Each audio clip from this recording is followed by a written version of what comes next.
Internaute Nord-Phare TV, vous avez fait le bon choix. Le bon choix, c'est d'être parmi nous et d'écouter ce que nous avons à vous dire et à vous montrer. Aujourd'hui, nous avons l'honneur de recevoir M. Moda Diop, qui est contrôleur de gestion di yëngatu ci lépp loo xamante ne wàllum avancement la ci réew mi ci ay sociétés yoo xamante ne bu ci nekk bokkut ak sa morom xëy na bu ñu ko joxee li nga xamante ne mooy kàddu bi dina ci gën a xuus mais namoon nañ leen loolu ci li nga xamante ne moo nekk seen émission bu mag bi daw fii ci Nord-Phare TV politiquement vôtre. Donc sans plus tarder, nous allons donner la parole à monsieur Moda mu daal di nuyu. Voilà, merci beaucoup Djibril. Bonjour encore une fois de plus. Voilà, donc c'est un plaisir pour moi quand même de répondre à cette invitation. Yàgg nañ ko di bëgg def mais avec les contraintes de temps vraiment ñu ngi soog a am opportunité pour def ko. Voilà, comme ni ko Djibril waxee man Moda laa tudd, c'est Moda Diop. Donc je fais partie du secrétariat national des cadres du PRP sous la présidence d'un homme qui incarne la constance au vrai sens du terme. Si, c'est un... Voilà, donc on parle du président Déthié Fall, un homme qui s'est imposé sur la scène politique de par son courage, de par ses compétences, de par sa détermination, mais aussi et surtout de par sa clairvoyance et sa vision pour le Sénégal. Donc c'est un honneur pour moi de répondre à cette invitation. Donc Djibril am nañu mbégte wuyu si la si invitation bi nga xamante ni vraiment lépp lu askanele loo xamante ni vraiment lu jëmale Sénégal kanam la dañuy pare vraiment am mbégte ak volonté wu joxe ci suñu xalaat. La première question que j'ai à vous poser, quand on parle de Déthié Fall, lan mooy njëkk a ñëw sa esprit? Parce que Déthié quand même, il fait partie des rares politiciens yi nga xamante ni tey dans le pays. Il fait l'unanimité parce que tey Déthié on peut dire que kenn mënu ko vaar. Pourquoi? Parce que il est tellement sérieux, parce que capitaine de réserve bi mu nekk daf ci jouer, parce que ku ko xam ni militaire la. Actuellement tey si le Sénégal avait besoin de soldats mën nañu woo Déthié mu dem. Donc c'est quelqu'un boo xamante ni il est très organisé et très rigoureux te loolu je pense que waa Yewwi Askan Wi xam nañ ci dara et population au Sénégal aussi xam nañ ci dara. Voilà, donc c'est quelqu'un de très rigoureux et de très sérieux et de très engagé et qui aime beaucoup vraiment le peuple sénégalais et qui est prêt à mettre en place un projet qui va permettre aux Sénégalais d'avoir un pays où il fera bon à vivre et beau à voir. Bon à vivre, bon à voir. Le projet de M. Déthié Fall, entre guillemets, futur président, au soir du 24 février, c'est ce dont vous souhaitez, j'espère. Nous avons une certitude. On a dépassé ce stade. C'est-à-dire? On n'est plus là à calculer est-ce qu'en 2024, Déthié sera le président ou pas. On a dépassé ce stade. Parce que nous, en fait, ce que le président a fait, je ne dirais pas que doo ko gis fenn, mais ce sera extrêmement difficile nga gis une méthode de fonctionner comme nous on le fait au sein du PRP. Parce que tey PRP dafa nekk benn parti boo xamante ni le président Déthié Fall n'a pas mis en place, n'a pas créé son parti politique et dire aux gens venez m'aider. Non, il nous a imprégné depuis le début. Tey man boo gisee lu tax may nekk à l'aise di communiquer di wax ci PRP, c'est parce que le président Déthié Fall nous a initié depuis le début. Bi mu amee un projet dafa woo ñëpp, dafa def un séminaire boo xamante ni il a appelé plus de 300 cadres ñu ñëw toog mu ni vision bii laa am ci Sénégal lan mooy seen xalaat. Ñu def un séminaire de 3 jours kenn ku ne génne sa xalaat te intellectuel bi li ma gën a neex ci président Déthié mooy intellectuel tënku ko si ki nga xamante ni il a fait des études académiques dem université génn am ay diplômes non mais séminaire bi ñu defoon ñun il y avait même des sëriñ daara ou bien ñi nga xamante ni ñoom lañ tuddee ay nitu daara ñoo xamante ni ils étaient là-bas mais c'est des experts en agriculture parce que dañu am seen ay tool am ay projets yoo xamante ni keroog biñ fa génnee seen idées yooyu ñun suñu bopp on était ébahis voilà donc loolu moo tax vraiment ni PRP di demee ñun dañ ci gis suñu bopp parce qu'on est initié dès le début woowuñu ñu rek ni ñu ñëw leen ñu dem mais dañoo bokk ci ñi nga xamante ni dañu suuxat un projet ensemble avec le président Déthié Fall et Inch'Allah on fera tout pour que ce projet là ñu mën ko jàllale en 2024 pour l'épanouissement des Sénégalais. C'est le projet du Yoonu Yokkute ou le projet de l'avancement du peuple, l'un des deux? Non, le projet de l'avancement du peuple. Xam nga tey boo xoolee Sénégal dafa metti de Djibril. waaw Sénégal dafa metti trop. Sénégal ngay gis un père de famille bu jóg lijjanti ndekki indi këram dem lijjanti ji añ. Léegi le président Déthié Fall a compris que pour aspirer à aller vers le développement parce que développement terme la boo xamante ni bëri na ñu koy utiliser da ngay gis un président bu ñëw am un programme proposé ko Sénégalais yi mais bu ñëwee naam sax idées yi muy am baax na. Foofu mooy problème bi, le changement de costume pousse-t-il à l'individu à changer son discours? Le changement de costume. Le costume. C'est-à-dire boo nekkee ci opposition bi là vous êtes à l'aise pour dire les problèmes des Sénégalais mais une fois que nga nekk président ça change complètement, le discours ça change, le comportement ça change, l'individu en personne ça change. Voilà donc en fait. Voilà exactement je vous comprends mais en réalité ñun suñu avantage mooy on a toujours été avec le peuple. Le président Déthié Fall n'a jamais abandonné le peuple. Il n'a jamais abandonné le peuple. Il a fait 20 ans de carrière politique. Il n'a jamais été au pouvoir. te loolu li koy suqat mooy moom il privilégie l'intérêt des Sénégalais. Déthié bu bokkee foo xamante ni sax buñ ko nee noo ñëwal nga nguuru wala nga donkaas yi mu ni déet parce qu'il a un projet boo xamante ni c'est l'avancement génn Sénégal ci guuta moom moo ko tax a jóg. loolu moo tax ñun changement de costume boobu mën nga ko xalaat ci ñoo xamante ni tey ñu xonk suba ñu verte mën nañ leen cuub mais ñun on a la chance d'avoir un leader boo xamante ni bi ñu ko xamee ba léegi il a toujours été constant li mu waxoon démb lay wax tey il ne change pas un discours du jour au lendemain. Est-ce que aussi c'est pas un risque pour un jeune comme vous d'être avec monsieur Déthié parce que Sénégal dafa bëgg a bruit te Sénégalais dafa gëm ku koy nax. Voilà c'est une très bonne question Djibril xam nga boo nee est-ce que c'est pas un risque gis nga bu ñu arriéré ci ginnaaw xam nga tey bu ñu waree wax développement heureusement loolu le président Déthié comprendre développement mënoo ci aspirer sans pour autant nga régler deux problèmes majeurs balaa ngay aspirer quand on aspire à atteindre le développement on doit commencer d'abord par deux choses. On doit régler d'abord le problème des mentalités. On doit aussi régler les problèmes sociaux. Il faudra faire la combinaison de ce changement-là des mentalités et de l'amélioration des conditions de vie des employés, comment dirais-je, de la population, exactement. Donc il faut mu am combinaison boobu. pour nga mën a si je vous entends bien vous voulez dire que condition aspect social Sénégal moo lajj. waaw mën nañ ko waxee noonu parce que tey loolu le président Déthié comprendre bon boo koy xool ci ay discours am tout le temps li muy privilégié mooy régler le problème social des Sénégalais le stress social des Sénégalais. Il a un planning pour le faire. Il a un planning pour le faire parce que tey Sénégalais boo jël il est stressé. Pourquoi? Parce que sa priorité est comment faire pour manger benn mooy priorité bu njëkk beneen priorité bi mu ciy teg mooy ndax dina mën a faju bu feebaree ndax dina mën a faju beneen bi mooy est-ce que dina am fu mu dëkk tey boo xoolee le coût de la vie est très cher. Excessivement cher. Même les salariés sont stressés donc imagine même les salariés sont stressés. foofu da nga laal sama lënc.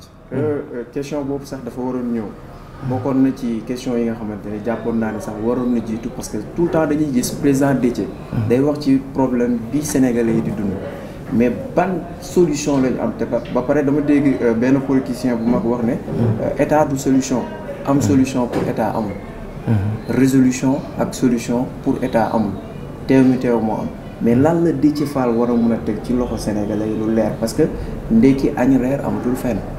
boo ndekkee da nga koy lijjanti. añ bi ku dugal sa loxo doo dugalaat reer ku ci nekk yaa ngi yor sa bool di uti fonde wala cere. alors ñuy dund noonu location ainsi de suite.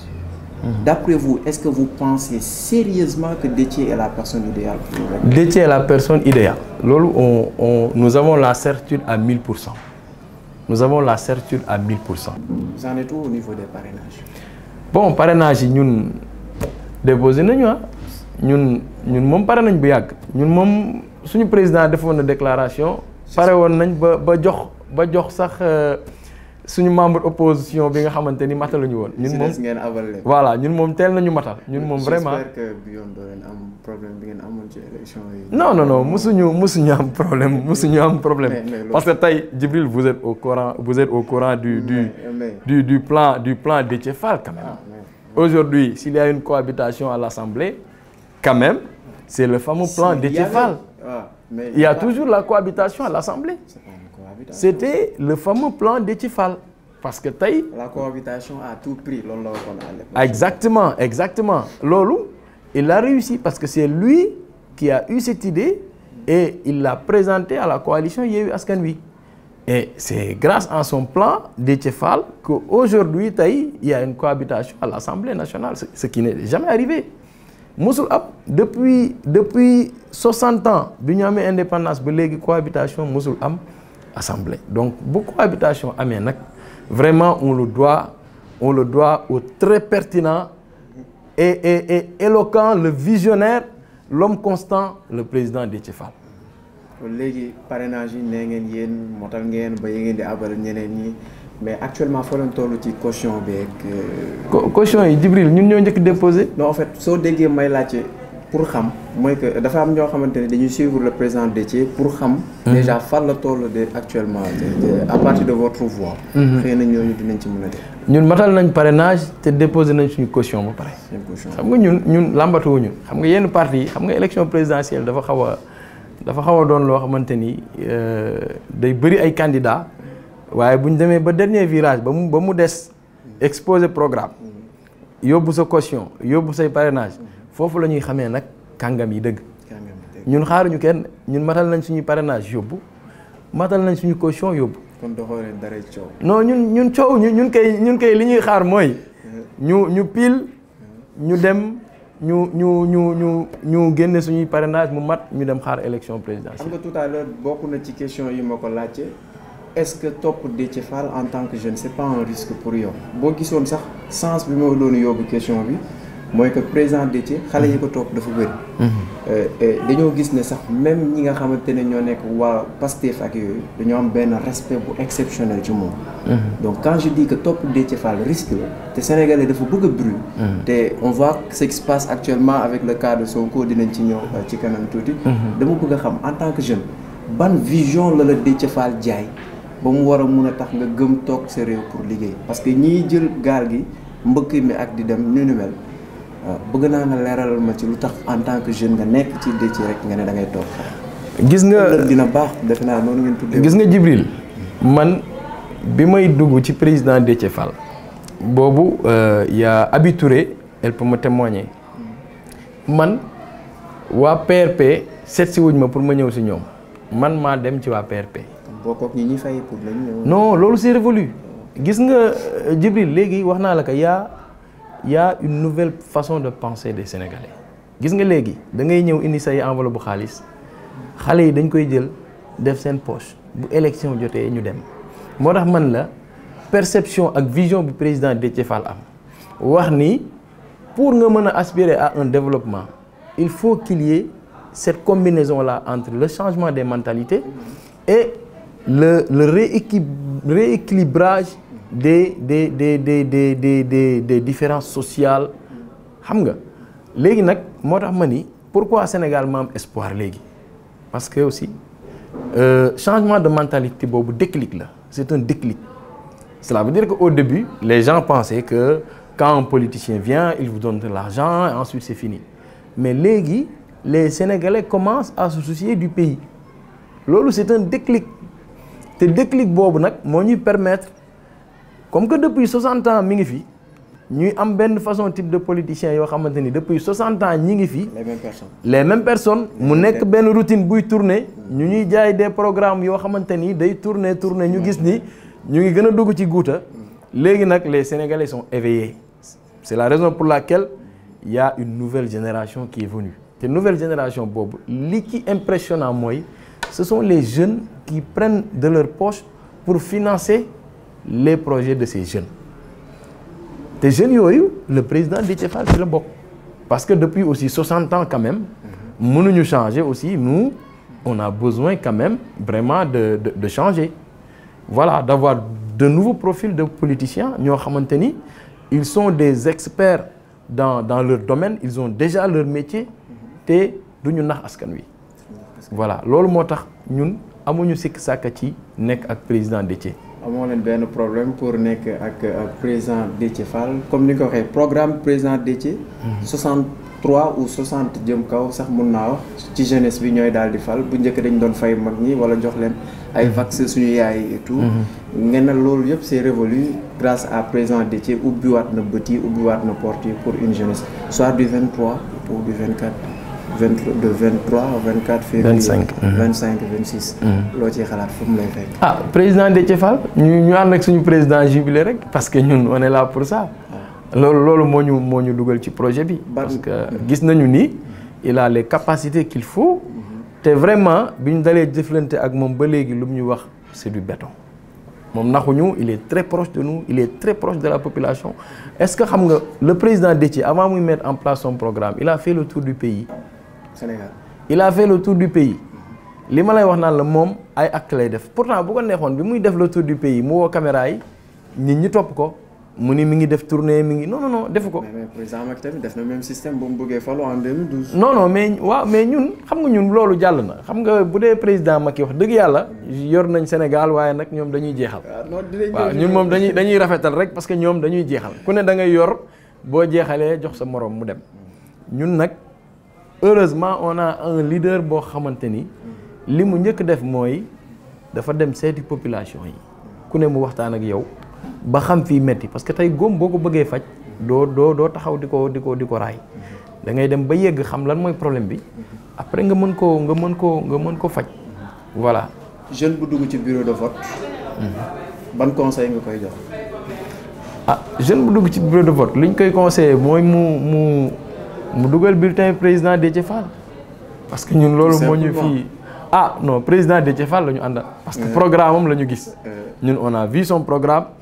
étudier nañ parcours am gis nañ ni c'est un homme juste et honnête te tey Sénégal loolu lañ soxla koo xamante ni loxoom set na te dina wax dëgg Déthié loolu moo ñu impressionné ci moom c'est un homme de vérité lu mu la wax du deñ voilà donc nag loolu wax naa ko sànq li mu nekk militaire da ci jouer voilà donc bu nga gisee Barth wax lan moo ñu ko ñëw sax Barth je me dis que peut-être c'est la situation actuelle parce que tamit ñëpp xam nañ ni aussi si peut-être moment bi peut-être mën na tax peut-être mu waxee noonu parce que aussi boo xoolee fi ñu toll nii parce que bientôt d'ici bientôt dañuy dugg ci campagne électorale donc pourquoi aussi ñu bàyyi ba heure bi aussi dossier bi ñëwaat ce sont des interrogations yoo xamante ni man mënu ma ci avancer voilà. Sénégal nekk réew mu doy waar ku xëy attaquer suñu institution justice bi consort Ousmane Sonko n'a-t-il pas montré la voie à Barth pour dire que Barth, c'est un Sénégalais lambda comme nous tous. Donc, est-ce que c'est une raison de se mettre devant une télévision et faire ce fameux déclaration du madame avec beaucoup, si je peux me permettre, M. Barth, d'arrogance et tout? Non, Djibril. Djibril. Sonko a-t-il montré le président Ousmane Sonko, quand même, il est un homme averti, qui a un projet. Et les jeunes du Sénégal croient à son projet. Man, li ma gis mooy le président Ousmane Sonko est assez outillé pour xam ban décision lay jël si wàllu justice am parce que aussi moom ay maître Ciré Clédor ñoo nekk ak moom y a les meilleurs avocats du pays ñu nekk ak moom. donc non Ousmane Sonko personnage politique la Barth personnage politique la mais vraiment kenn ku si ne daal yow yaay xool appréciation bi ngay am ci mbir mi mais man ci sama xalaat bu gàtt ñoom ñëpp c'est des leaders de parti te vraiment un leader de parti boo xamante ni ay jeunes dañ la topp particulièrement président Ousmane Sonko xam na Sénégal bëgg na Sénégal ñëpp xam nañ Sénégal fi mu ko toll te quoi qu'on puisse dire quand même il a été très persécuté. Ça, il faut qu'on le dise. Voilà, le président Ousmane Sonko, persécuté au sens... Voilà, bon, je dis que, bon, je peux dire que sur la scène politique quand même, bon, sonn na ci parce que vraiment, ku ne da nga koy seet bu doon yow wala mu doon sa waajur wala mu nekk koo xamante ni c'est un proche, vraiment conditions yi muy dund neexul kenn te vraiment bu ñu sañoon moom un projet la am. Parce que je me dis souvent que est-ce que xam nga opposition ak parti au pouvoir ñoo bokk objectif. C'est-à-dire xam nga tey ku ñëw yor réew mi dafa ñëw pour defar donc pour man l'État ne doit pas être radical envers les opposants parce que tout simplement ils ont les mêmes objectifs. Tey opposant bi dafa bëgg defar réewam ki ne parti au pouvoir moom it mu ni dafa bëgg defar réewam. Mais est-ce que ki nekk parti au pouvoir ni moom nii lay defaree réew mi est-ce que yoon boobu mu jël baax na bu fekkee yoon boobu nag baax na ci opposition bi ni que déedéet ñun kat li ñu gis mooy yoon bii nga war a jël. mais ce que j'arrive pas à comprendre nan la nit bëgg a defaree réewam en s'attaquant à la justice en disant en s'attaquant directement au président de la République dañuy defar réforme bu bees je vais chercher beneen justice bu bees dañuy teggi diw. soo ma rayul ma ray la soo ma rey en fait il y a de ces mots. Non loolu c'est juste des interprétations quand même parce que quand même bon c'est des interprétations que les gens font bon mais en profondeur quand même nit ki tamit parfois bu waxee rek nga juger que ci ay waxam aussi mën nga xaw a jub. waaw parce que waaw mais tamit xam nga nit mënoo ni wax na rek da nga koy attaquer ci li mu wax.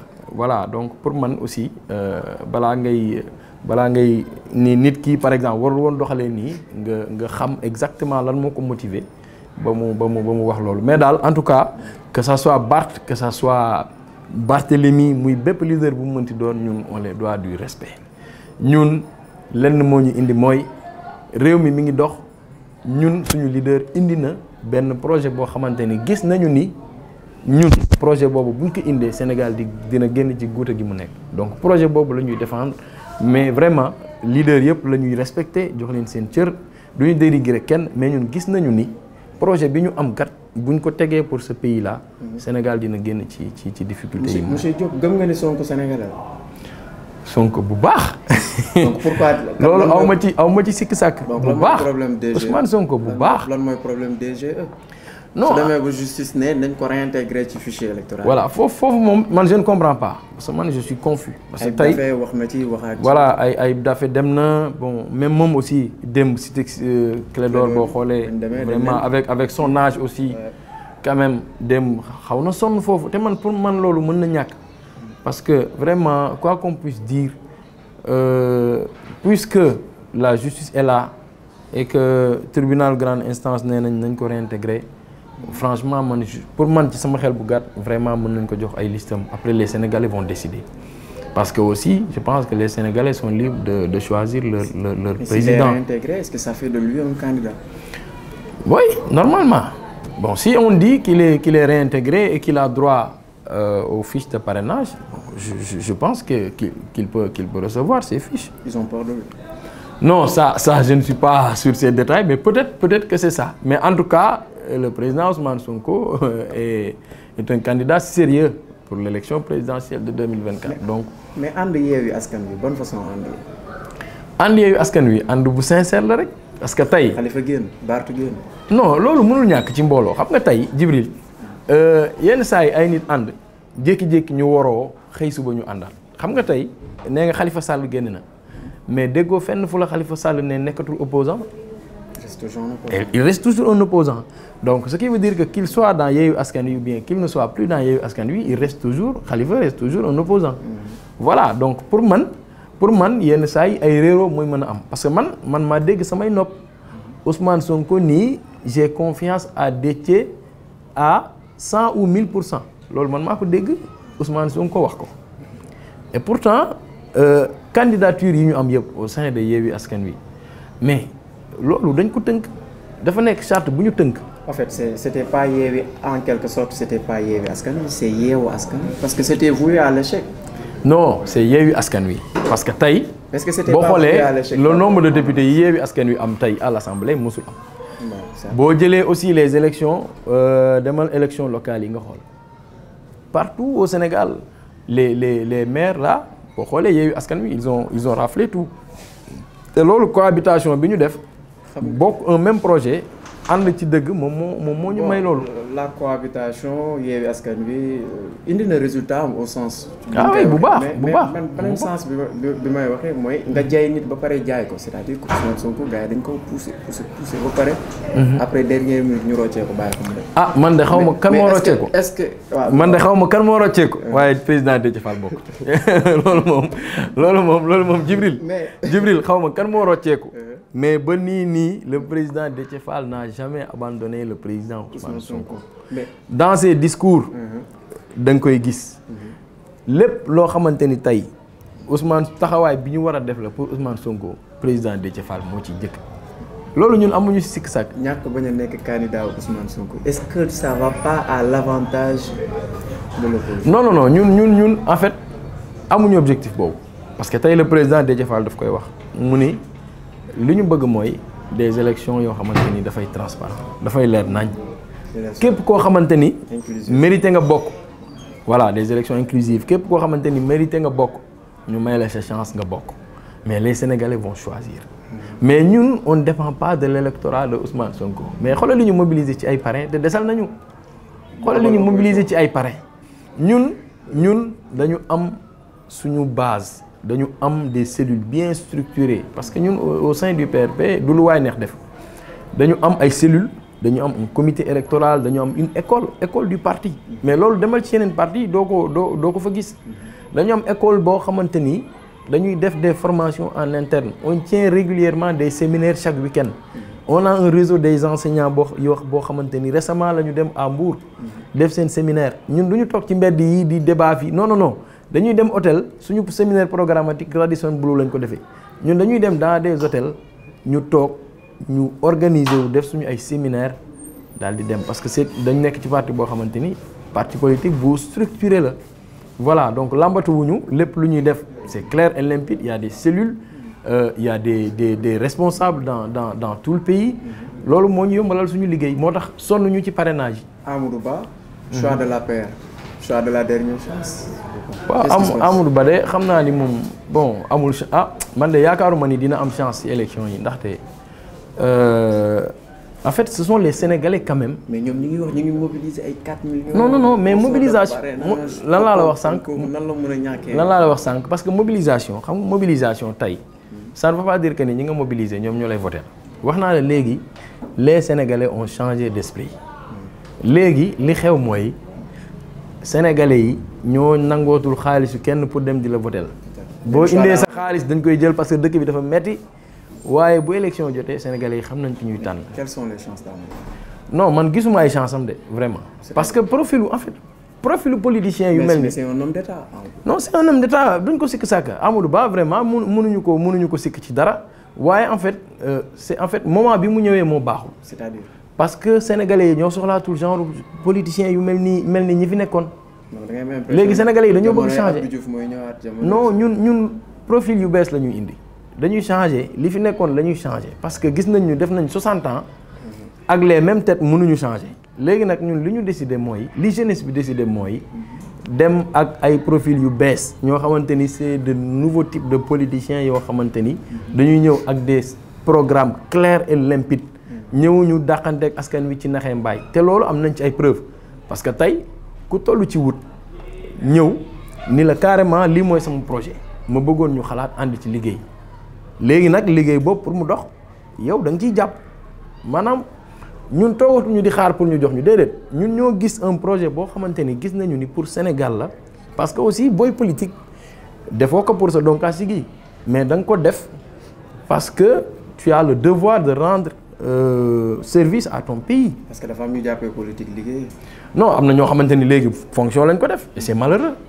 Sénégal léegi dafa neex c'est malheureux da ngay rencontrer da ngay gis des gens yoo xamante ni yéen a jàngandoo ñi ngi dans le milieu nga xëy suba ñun la fonction dem nekk politicien. donc loolu c'est dangereux pour un pays en fait. Amadou Ba président Macky moo ko tànn ci biir même Benno Bokk Yaakaar mu am ñu d'accord am ñu d'accordul.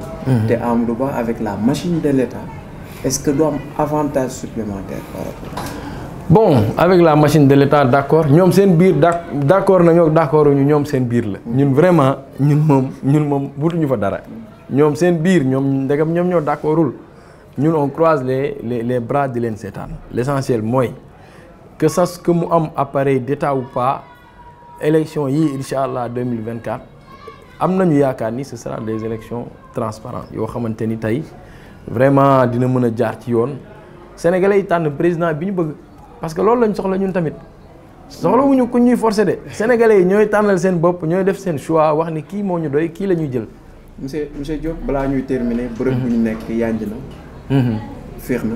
waaw macha allah. am na bakkane na daal. donc vous en pensez quoi. waaw fii de mooy gourmandise fii moom vraiment bërëb bu baax la bu bakkane la macha allah donc di wax ni rek c'est un cadre idéal. bu xoolee gis nga salle bi mu ngi sedd bon y a le confort donc am na calme aussi et puis la qualité du service est bien donc man xam naa ci dara parce que vraiment fii moom sama kër la fii moom vraiment xam naa ci dara donc c'est un bon service vraiment il donne de bons plats donc gourmandise daal vraiment ñun dañ leen di ñaanal rek di ko recommander nag. di ko recommander bu baax a baax. waaw non Pathé fi la nekkoon di nelaw Pathé fi la nekkoon di nelaw vraiment dañ koy suggérer Pathé mu ngi nii Pathé si la Pathé moom mooy client fidèle bi donc dañ koy recommander gars yi ñëwal dañ koy recommander gars yi bu baax a baax parce que waaw Pathé mu ngi nii moom dafa lekk bay nelaw ah fi lañ ko fekk muy nelaw pour wax leen rek qualité service bi fi am. voilà donc loolu lañu amoon lu ñuy wax ci bërëb bi. mot de la fin. waaw mot de la fin di remercier le président Déthié Fall. bi nga xamante ni vraiment moo ñu permettre tey ñu mën a exprimer wu sur la scène politique vraiment remercier aussi le SN chargé de la communication muy le docteur Abdou Aziz Mbodj vraiment qui est une référence pour nous.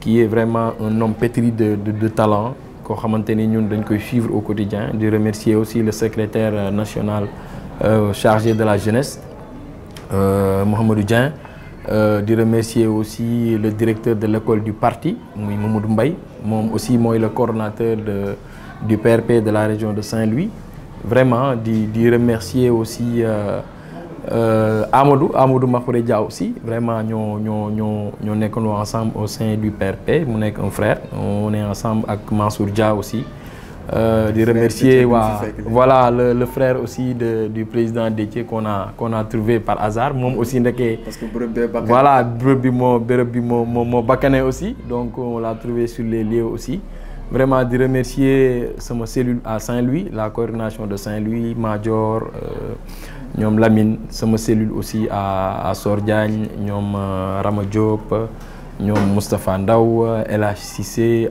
Adjara et consort quoi voilà loolu moom maa ngi ñooñu laa doon remercier bu baax a baax vraiment di wax ni rek c'était un plaisir quand même Djibril de faire cette émission avec vous vraiment les questions ont été très pertinentes vraiment di wax ni rek ñun suñu objectif mooy on s'est engagé pour un Sénégal bon à vivre et beau à voir donc. bon à vivre. bon à vivre et beau à voir. bon à vivre beau à voir. voilà dafa am benn question boo xamante ne Omar dama ko teewloon sama bopp mooy li concerné sëriñu daayira yi xaw ma sëriñu daayira lañ leen di woowee xaw ma président les avait reçus par la suite dañ leen waroon jox ku ci nekk 22 000 francs passe ñu jox leen 10 000 ñuy génn di ñaxtu. En fait l'objectif c'était quoi dem pour jël xaalis wala dem pour waxtaan pour projet ou avancement xale yi ni ñuy jàngee beneen question bi may poser sama bopp man en tant que sénégalais su ma wóoloo nit pour mu jox sama doom xam-xam 22 000 francs à 10 000 francs 12 000 moo ci dox mu am sañ-sañu ak fit taxaw ci écran bi di réclamer 12 000 francs damay poser sama bopp lan la war a mën a jàngal sama doom ak sa xale bi bu ma fa nekkul lan la koy laaj par jour parce que d'habitude da ngay dajeek ay xale ci mbedd bi ñu ne la dama war a verser temps donc ceci dit que ne dañoo décrédibiliser lépp loo xamante ne wàllum image la ci diine gi il faut pas que ñuy jël diine bi di ko mélanger ak aspect politique wala aspect finance donc à un moment donné il faut savoir dire non et il faut savoir s'arrêter ci yenn niveau yi donc loolu moo nekkoon li gënoon fas Omar moo nekk ci technique bi ci lépp loo xamante ne mooy doxal ngeen gis image yu rafet yi bërëb bu bakkane lañ nekk noo ko tuddee gourmandise alors ñu ngi fii gis fekk nañ fi Pathé fekk nañ fi le frère aussi à monsieur le président ou bien monsieur le futur président Déthié Fall fekk nañ ko frère am fii mu nekk bërëb boo xam ne accueil bu exceptionnel la am na fi ay lekk yoo xamante ne yu neex la vous serez bien à l'aise vous serez vraiment chez vous et on dit souvent que nul ne vaut chez soi et là c'est vraiment chez vous et chez nous donc on vous donne rendez-vous à très bientôt et d'ici là portez-vous bien.